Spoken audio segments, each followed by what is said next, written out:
yung okay, hindi naman fasalta, so I can freely speak. Tagal nung ano eh, tagal nung cutscene. Yung nga, bago ako continue to ano, explain ko lang na yung ako magiging lord, so ako mag-decide sa mga political decisions. Sa isa pang medyo ang ayoko sa game, sabi nila na walang job system, which is yung parang pwedeng palitan yung role ng character. So madami namang character daw, pero yung class nila hindi nagbabago, lumalakas lang, pero halos similar lang yung ano, halos similar yung ginagawa. Anyway, continue natin to. Lord Dragon could be anywhere. I suppose this is a good opportunity as any to speak with the common folk. The flow of the game comprises multiple phases in addition to stories, scenes, and battle. Ito yung sasabi ko. There will be an exploration phase. In this phase, you may move freely about areas to gather information from the people around you, obtain items, review mechanism and terrain features that may serve you in battle, and more. Ito yung mga controls. Phase continues. Sorry. I've been tasked with attending you at the ceremony tomorrow, my lord. Me lord. Hindi ko lang kung pag spelling ba milord? Diba meron kasi my lord din. May it be a joyous occasion for all. I'm here to hear your speech and even more eager to see you triumph at the tourney. Medic. Since you may have some question regarding this joint mining venture, allow me to enlighten you. Combine expertise and manpower of Norzilia's 3 nations. This mine will unearth the newly discovered vein of iron. Dito daw umiikot yung story. Sa mine, sa salt, parang nag-aagawan sila. We hope this will prove beneficial for all parties, providing wealth and prosperity in equal measure. Yan, kung hindi nyo pa napansin, medyo tamad ako magbasa, lalo na out loud. Kaya session na kung minsan binabasa ko lang. I heard tell Prince Roland is shirking his duties at the castle once again. Thank heavens that shiftless Charlie is in line for the crown. Ano to? Akala ko ano may nilagyan ng mga dress. Akala ko ito yun. Yung mga like yung mga ano dito, hidden item. Hindi pwede ko makuha.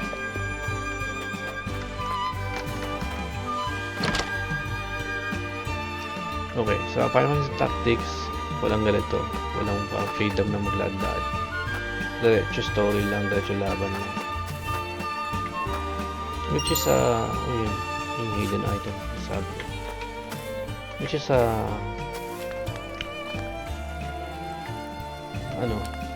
unique. Kumbaga parang pati sa Tactical Ogre kasi hindi ko tapos eh. Saka hindi nga ako nakalayo dun kasi siguro yung remake nila, may remake ng Tactical Ogre bago laruin ko yun. Makikita mo. Added Marvels of Norzelia Volume 8 of 2 notes. You will find notes as the game progresses. These notes have no direct effect on the story, but they will help you better understand. Parang ito background, parang to fill up mga questions o mga mahilig sa story, mga details. Ito yung mga details. Bakit ganun? Bakit ganun nangyari sa story? Or usually mga history ng story. Para pag may cutscene, mas more mo maintindihan yung nangyayari. Kasi siyempre sa cutscene, hindi naman lahat yun i-explain kung nangyayari sa past. Usually about past lang.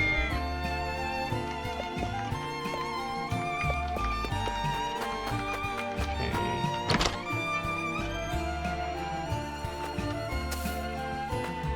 Ano yun? Nakausap ko na ba ito? Si Ana. May request medic and I shall take part in the tourney. May we bring victory to House Walford.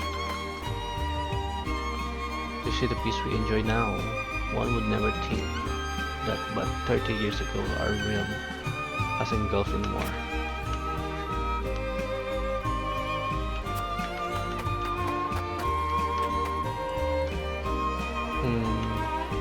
Sa Skila, ito yung ito yung teacher ni Federica, diba? There is no rest for a young lordling. All eyes will be upon you in the coming days. Federica and I shall make every effort to learn the lay of the land. So what? Sure, wait. Okay. It's just like him to gallivant off with nary of word. Farewell.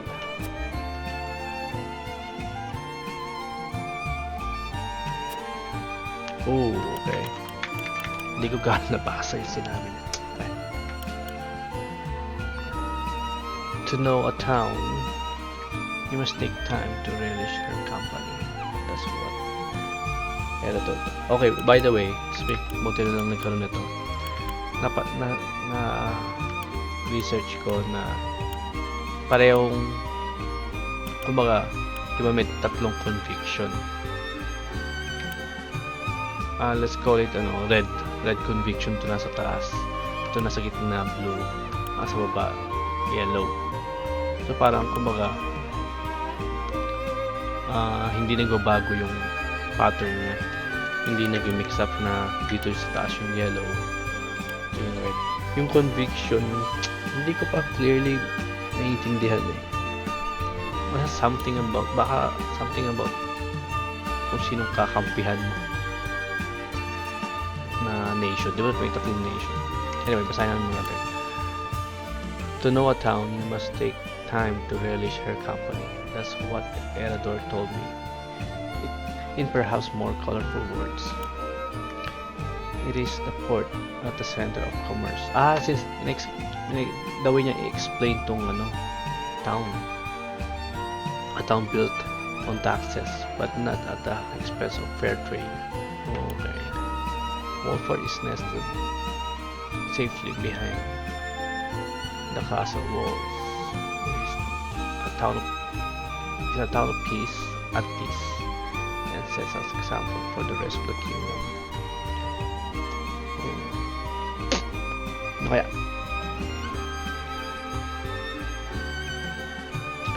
the company was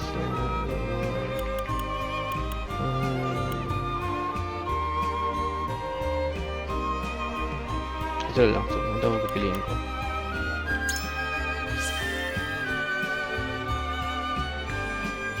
I haven't known Erador for long, but those words are undeniably his. Perhaps I ought to take a page out of his book, as I've done regrettably little relation since I alive. Okay.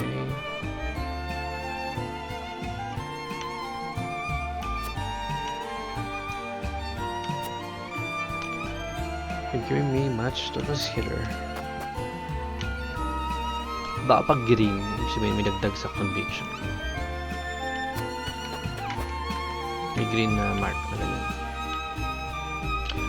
We're playing hide and seek till Dak comes home. I need to find a place to hide and quick. Oh no. Take care not to hurt yourself. Your father wouldn't want anything bad to happen to you. Okay, that's nice. That's nice. One of my favorite games. Well, were always my favorite places to hide. Okay, I don't like that. It takes a clever mind to hide. Perhaps you can use that cleverness to help your father when you're older. Mas gusto ko to. Kasi I always, personally, more likely kung sabihin to. Lalo sa bata kasi makapaka-reckless sa mga bata.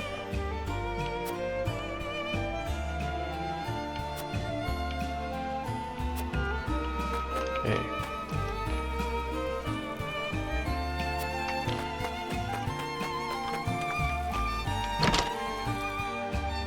Napunta naman natin lahat. Uy, pera.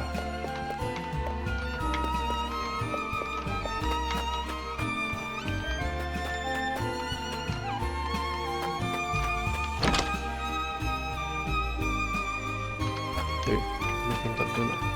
Diba? Yun. I see. Yung kintab niya bihira. Medyo hidden din. Kasi meron diba mga hidden daw pero kitang-kita yung kintab.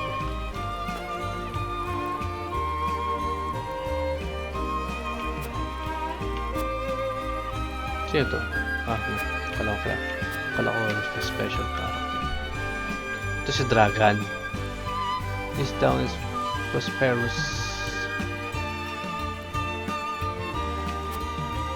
You are too kind, Lord Dragon.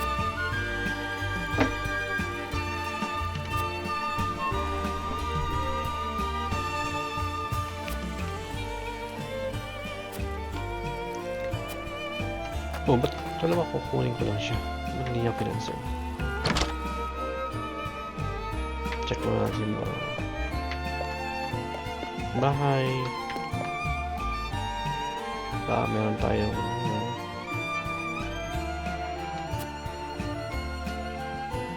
kitang para sa atin.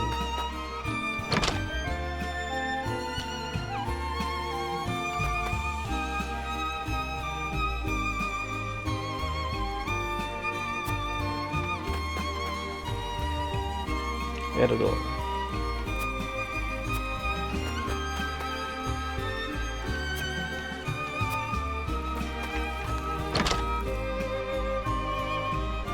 Yun. Item. Okay, anything else? Wala na. So, okay, after this, pa tayong conclude exploration. Okay, yun yata. So basically, hindi siya quest. Ano ka namang quest na ihahanapin ko si Dragon? Di ba kailangan hanapin si Dragon?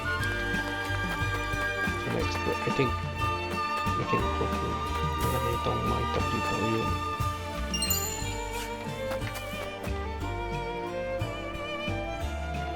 Okay. I think that's it. So let's press plus. Can we like save? Oh, we can save. Let's save it. Okay.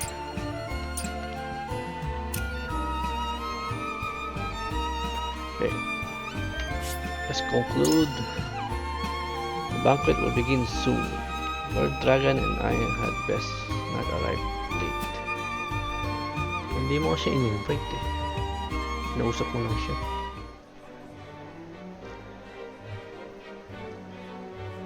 At the banquet.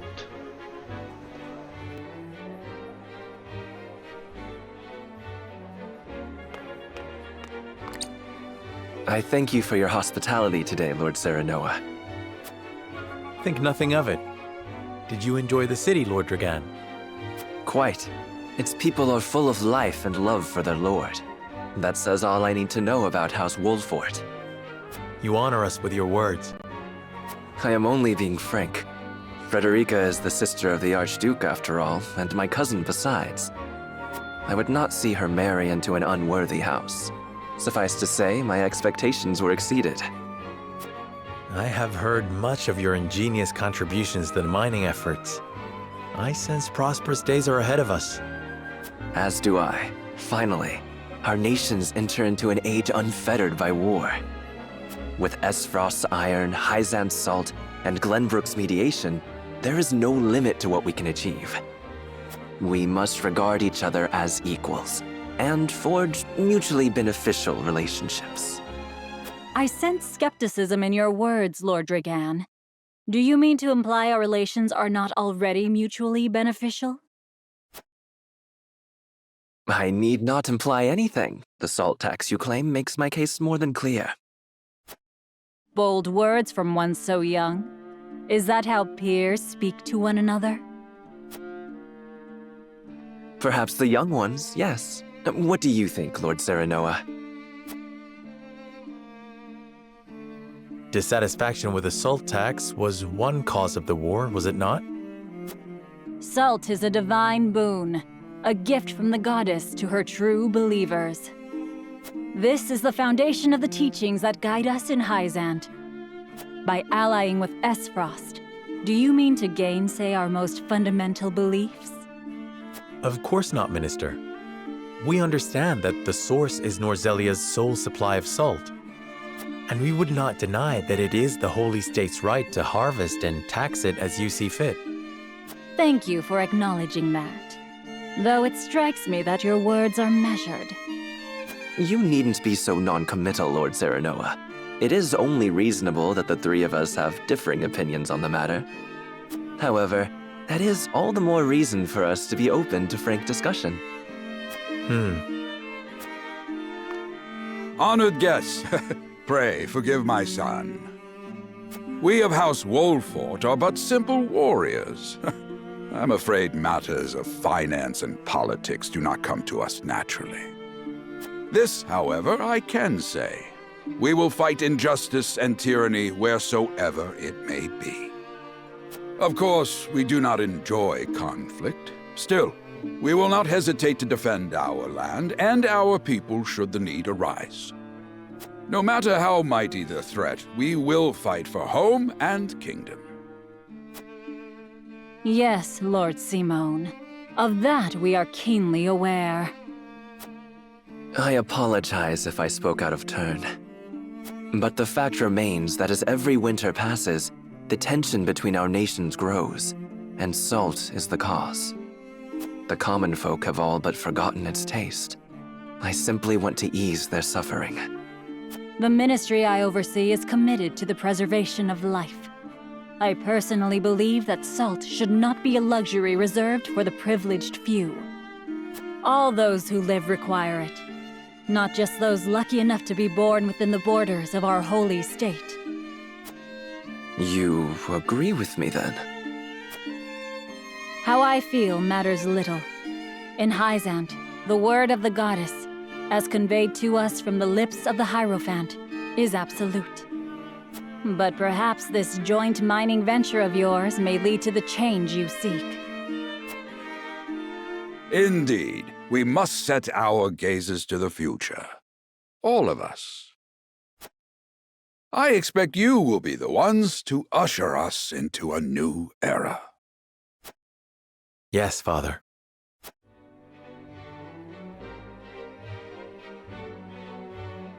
Ito lang yung medyo sa game ng RPG, lalo na pag mabigat, parang heavy yung story, madaming cutscene, madaming usap na parang kadalasan na nireklamo ng mga naglalaro, especially yung mga sanay sa modern games. So tingnan natin ito. Ito muna tingnan natin. Napag-save na ako, right? Just to make sure. Save again.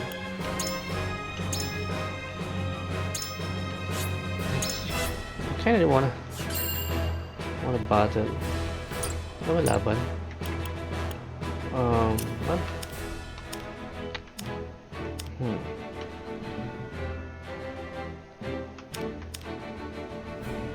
I guess tignan natin to.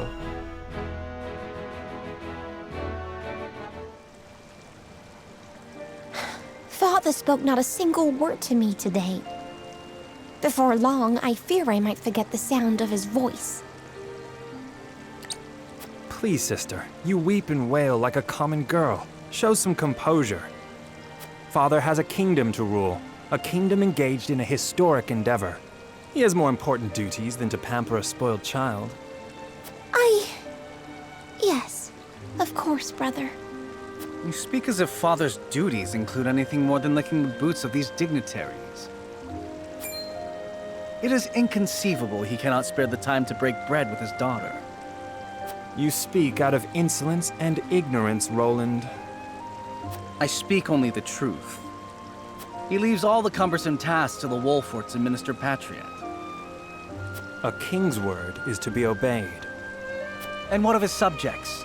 Do they exist simply to bring him glory? To take the blame for his failures? They are to serve as he sees fit. The hell they are. Believe as you wish. Speaking of his subjects, it appears lordship of House Wolfort will be passed down to young Serenoa. What? How fortunate for you to have a friend in the new lord. Best not take loyalty for granted, however. House Wolfort is obedient enough for now, but that can change as quickly as the wind. Use them well when you can, but be ready to bring down your fist if they dare to rise above their station. Don't speak of them like lapdogs. They're not servants. They're my friends. Do you really think to lead with such a soft heart? You are not fit to wear the royal signet.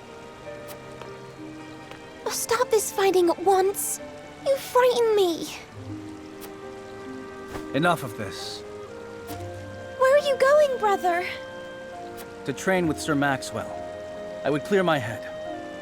There is a tourney on the morrow, after all.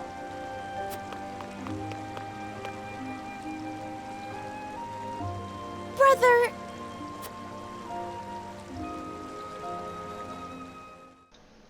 Okay.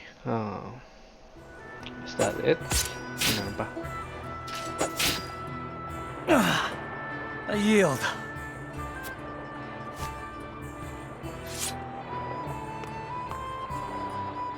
Your spear wavers, my prince.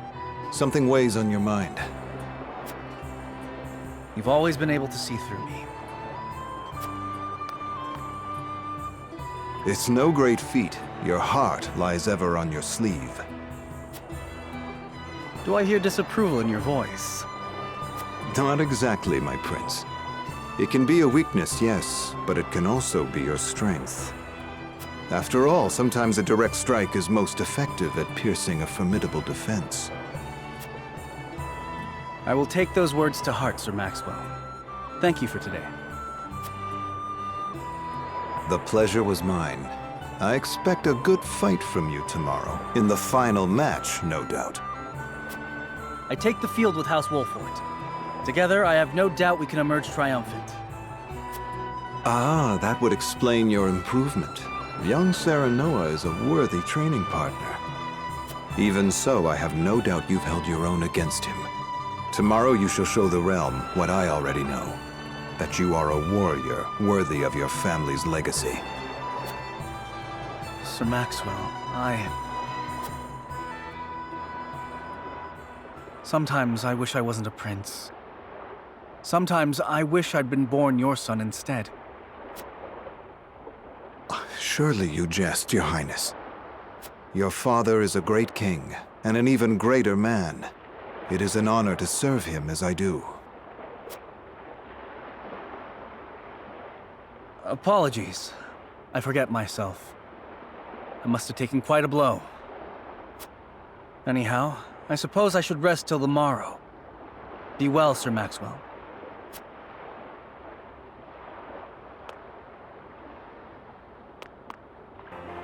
It cannot be easy being the youngest prince. To have others expect nothing from you, yet still shake their heads in disapproval. But you can rise above this, my prince. Seize your chance and lay everyone's doubts to rest once and for all.